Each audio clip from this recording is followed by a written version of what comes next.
Hello बस welcome back to my channel. आपकी जो क्लास आज की होने वाली है स्पोकन इंग्लिश की, वो कल की क्लास से मिलती जुलती क्लास है। कल मैंने आपको बताया था कि 24 आवर्स में टाइमिंग कैसे कैसे होती है।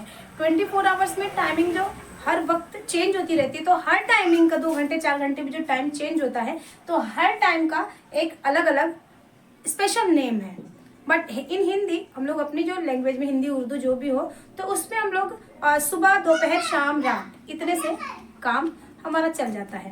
तो मैंने आपको बताया था कि अलग अलग टाइमिंग कैसे होती है, बट मैंने ये भी बताया था कि उनमें से सारे टाइमिंग की हमें हर वक्त ज़रूरत नहीं पड़ती, डेली कन्वर्सेशन में ज़रूरत नहीं पड़ती। आप अपनी जानकारी के लिए उसे लिख सकते हैं, लिख के रख सकते हैं। जब आप सीख जाएंगे सारी चीज़ें तब वो आपके काम आएगी। अगर आप स्टार्टिंग में ज़्यादा फैलाएं नहीं चीज़ों को, मतलब बहुत ज़्यादा जब आप कॉम्प्लिकेटेड कर लेंगे तो आपको इंग्लिश बोलना बड़ा मुश्किल हो जाएगा। तो रटने वाला हिसाब किताब ना हो। आप जानते हैं सुबह दोपहर शाम रात, ये 4 टाइमिंग जो होती है, ये टाइमिंग आपकी टाइम विशिंग भी होती है। और देखिए, इंग्लिश कन्वर्सेशन से में सबसे पहले जो पहला काम है वो ये है कि किसी से मिलना। जैसे आप ज़रूर टाइम विशिंग करेंगे अपनी भाषा में, तो सबसे पहले हमने ये तो समझ लिया कि अलग अलग टाइमिंग कैसे होती है, मगर हमें ये समझना होगा सबसे पहले कि हम अगर किसी से मिल रहे हैं तो सबसे पहला जो होता है वो हमारा यही होता है कि टाइम विशिंग। तो हिंदी उर्दू की जो लैंग्वेज होती है, आपकी जो मदर टंग है, चाहे जो भी हो, उसमें तो आप सुबह दोपहर शाम रात एक ही चीज़ से काम चला लेते हैं। आपको नमस्कार करना है, प्रणाम करना है, राधे राधे जो भी करना है, आदाब सलाम, जो भी करना है वो आपका 24 आवर्स चलता ही रहता है, उसमें कोई चेंजिंग नहीं होने वाली है। और इंग्लिश में थोड़ा सा यहाँ पे कॉम्प्लिकेशन ज़्यादा है। हर टाइमिंग की टाइम विशिंग अलग होती है, तो इसमें आपको माहिर होना बहुत ज़रूरी है, क्योंकि बहुत से कन्फ्यूज़न आ जाते हैं कि कहीं, तो ये चीज़ें सुनने में अच्छी नहीं लगती। तो इंग्लिश सुनने में अच्छी लगनी चाहिए, बोलने में क्लियर होनी चाहिए, कम बोलो शुद्ध बोलो। मैं स्टेप बाय स्टेप चलने वाले हैं, तो हम एक नॉलेज को इकट्ठा कर लेते हैं, फिर हम आराम से स्पोकन करेंगे ना। टूटी फूटी और गिरने पड़ने वाले स्पोकन करने से कोई फायदा नहीं है। आप थोड़ा अपने आप को टाइम दें, 2 महीना 3 महीने का समय दें और एक प्रिपरेशन करें। क्यों, किसी चीज़ को हड़बड़ हड़बड़ करने से बेहतर है कि उसको आप प्रिपरेटिव ढंग से करें। थोड़ा देर से बोलेंगे बट हम शुद्ध बोलेंगे, कम बोलेंगे शुद्ध बोलेंगे। धीरे धीरे अपने हिंदी की भाषाओं में इंग्लिश को पुट ऑन करिए। जो चीज़ें यहाँ आप पढ़ेंगे उनको आप पुट कर लीजिए। कुछ चीज़ें जो आपको लर्न हो गई हैं तो उनको आप उठा के वहाँ रख लीजिए। आप अपनी भाषा में चलते रहिए, दोनों मिक्स करते रहिए। धीरे धीरे ये आपको स्पेशल स्पोकन अलग होगी। तो मैं रोज़ आपको कुछ ना कुछ टिप्स देती हूँ। मतलब आपको मोटिवेशन ज़रूरी है, आपका मोटिवेशन हेसिटेशन जाने के लिए ये चीज़ ज़रूरी है। क्लास स्टार्ट करने से पहले मैं ज़रूर आपको ये चीज़ बताती हूँ, ताकि आपके अंदर ये ना आ जाए कि हम आज ही इंग्लिश क्यों नहीं बोलने लग गए, या हम 1 हफ्ते में बोल रहे, हम 2 दिन में 10 दिन में बोलें। ऐसा कुछ नहीं होने वाला है। आप मेहनत करें और आप एक दिन ज़रूर बोलेंगे। थोड़ा समय लगेगा, 2 महीना 3 महीना जो भी कुछ हो। तो आए हम अपनी क्लास पे जाते हैं। स्पोकन इंग्लिश की क्लास है मीटिंग।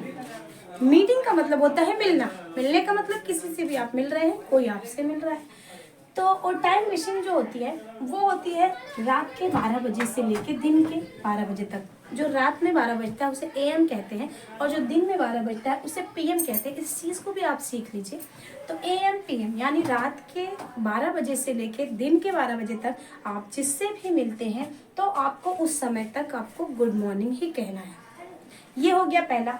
नेक्स्ट जो है आपका वो है गुड नून। गुड नून का मतलब समझने की ठीक ठीक दोपहर, खड़ी दोपहर जिसे कहा जाता है। तो गुड नून, तो आप अगर किसी से दोपहर में मिल रहे हैं 12 बजे 1 बजे, तो आप उसे गुड नून कहेंगे। अब गुड मॉर्निंग का टाइम जो है वो ख़त्म हो चुका है। 12 बजने के बाद अगर कोई भी गुड मॉर्निंग कहता है तो कोई टोके ना टोके, कोई कहे ना कहे, बट ये गलत है। आपको 12 घड़ी के 12 बजने के देखने हैं, उसके बाद आपको गुड मॉर्निंग को किनारे करके आप नया नेक्स्ट स्टार्ट कर लेंगे गुड नून। अब आप 12 से 1 बजे 2 बजे तक 1:30 बजे इस तरह से अगर आप किसी से मिलते जुलते हैं या आपसे कोई आता जाता है कहीं, तो उस समय आपका गुड नून रहेगा। मगर जैसे ही घड़ी में 2 तक का टाइम, ठीक 2 ही बजे आपको टाइम वेस्ट थोड़ी करना है।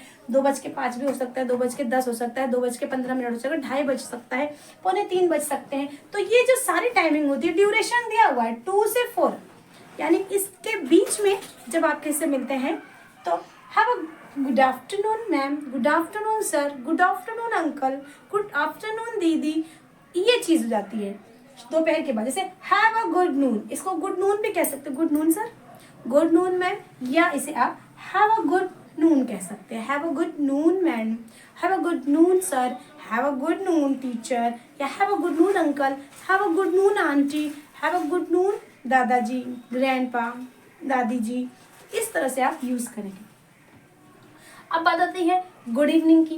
तो गुड इवनिंग जो है वो शाम की टाइमिंग होती है। अगर 4 बजे के बाद आप जब किसी से मिल रहे हैं, 4 बजे से रात के 12 बजे तक पूरा का पूरा टाइमिंग जो होता है, जब तक कि आप पलट के यहाँ नहीं पहुंच जाते, ये साइकिल की तरह है देखें। तो जब तक आप यहाँ से यहाँ नहीं पहुंच जाते हैं, तब तक आपकी टाइमिंग किसी से मिलने गया होगा कि ये गुड नाइट क्यों नहीं हुआ, हम लोग तो शाम के टाइम में गुड नाइट कहते हैं। तो ध्यान दें, गुड नाइट जो है वो मीटिंग का टाइम नहीं है, ये डिपार्टिंग का टाइम है, ये बिछड़ने का टाइम है। जब आप शाम 4 बजे के बाद 7 बजे, 8 बजे, 9 बजे इस टाइम पे आप मिलते हैं, तो आप जब विदा लेते हैं तब आप गुड नाइट का यूज करेंगे। इससे मिलते समय ही थोड़ी ना आप गुड नाइट बोलेंगे, तो ये फर्क होता है। तो आपको गुड इवनिंग को ध्यान में रखना है। इसके बाद का जो टाइमिंग होता है, जब आप विदा लेते हैं तब आप गुड नाइट बोलते हैं।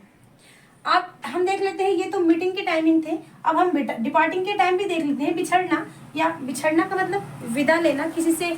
तो इंग्लिश कन्वर्सेशन अपने माइंड में रख लीजिए कि ये डेली की बातचीत है, मैं तो हम उसी को इंग्लिश में कन्वर्ट करना चाह रहे हैं। तो ये कहीं भी इससे भी कोई किसी भी एंगल से ये कोई बहुत बड़ी बुक नहीं है कि जो किसी राइटर की बुक है, हमें सॉल्व करना है या एग्जाम आने वाले हैं पेपर, कुछ भी नहीं है। ये आपकी बातें हैं जो आप एक दूसरे से करते हैं, उसी को आपको कन्वर्ट करना है। तो हमेशा माइंड में सेट रखिए कि छोटी छोटी बातें आपके साथ जो घटनाएं हो रही हैं, जो आप डेली करते हैं, उन चीज़ों पे ज़्यादा फोकस रखा करें। तो देख लें, जब हम किसी से दिन के टाइमिंग में हम मिलते हैं किसी से, तो हम गुड मॉर्निंग करते हैं। उसी टाइमिंग में जब हम किसी से विदा लेते हैं, तो हम उसे गुड बाय कहते हैं। गुड बाय के साथ एक वर्ड होता है हैव अ नाइस डे, आपका दिन शुभ हो। हैव अ गुड डे, आपका दिन अच्छा हो। Have a sweet day, have a sweet day भी लिख सकते हैं। Have a wonderful day, day, आपका दिन शुभ हो। सीधे सीधे इसकी हिंदी क्या होती है, आपका दिन शुभ हो, आपका दिन अच्छा हो। ये डिपार्टिंग है, आप किसी से बिछड़ रहे हैं गुड मॉर्निंग के समय में। जब आप किसी से मिलते हैं, have a good Noon, have a good afternoon, have a good evening. आप जब मिलते हैं तब भी गुड नून कह सकते हैं, और आप जब बिछड़ते हैं दोपहर के समय में तो भी हैव अ गुड नून, ये भी कह सकते हैं have a nice day, have a good day. Noon से इवनिंग तक जब आप बाय करते हैं तो भी आप have a good Noon, have a good afternoon, have a good evening. आपकी संध्या शुभ हो, या आपकी शाम अच्छी हो, आपकी दोपहर अच्छी हो, आपकी शाम अच्छी हो, आपके दोपहर का बाद का समय अच्छा हो। तो ये सारे तरीकों से हम अगर कोई स्पेशल ओकेजन है तो उसके साथ साथ ये चीजें जुड़ जाएगी। और अगला जो आपका हो जाता है गुड नाइट। अब देखिए आगे आपका गुड नाइट। तो गुड नाइट जब आप शाम के समय में किसी से मिलते हैं तब आप गुड इवनिंग ही कहते हैं। जब उनसे बिछड़ते हैं तब आप गुड नाइट का यूज करते हैं, या अगर आपको कोई गुड नाइट कह रहा है तो उसके जवाब में आप हैव अ गुड नाइट कह सकते हैं, स्वीट ड्रीम कह सकते हैं। ये सारे छोटे छोटे से वर्ड्स थे जिनको आप सीख ले कि टाइमिंग को कब और कैसे हमें बताना है, कब हमें मिलना है कैसे बोलना है, बिछड़ना है तो कैसे बोलना है। इनके साथ छोटे छोटे वाक्य बढ़ते जाएंगे। जैसे किसी ने गुड मॉर्निंग हुआ, अब आप विदा ले रहे हैं, have a nice day, nice to meet you, it's been nice to meeting you, आपसे मिलना अच्छा रहा, आपसे मिलकर अच्छा लगा। तो ये सारी चीजें आगे बढ़ेंगी। तो मैंने जो कल टाइमिंग बताई थी उनमें से ये 4 टाइमिंग जो है ये इंपॉर्टेंट है। इसके अलावा 2 टाइमिंग जो होती है वो आपको और जान लेना चाहिए। जैसे एक होता है मिड डे, एक मिड नाइट। मिड डे का मतलब होता है ठीक दोपहर, और मिड नाइट का ठीक दोपहर का मतलब 12 PM, और ठीक मिड नाइट का मतलब होता है 12 AM। ये रात है, ये दिन है। जो चीज जो है आपको समझ लेनी चाहिए कि हमें कैसे कैसे टाइमिंग को समझना है। हर वक्त ऐसा नहीं कि किसी से मिले दोपहर में 2 बजे तो गुड मॉर्निंग ही कर रहे हैं, शाम में मिले तो गुड आफ्टरनून कर रहे हैं। तो ये जो गलतियां हैं ये नहीं होनी चाहिए। ये बड़ी छोटी छोटी मिस्टेक्स है और ये बड़ी छोटी छोटी चीज़ें भी इनको याद करना बहुत मुश्किल बात नहीं है। और याद नहीं करना है, इन्हें समझना है कि हमें कब कब कैसे कैसे यूज़ करना है।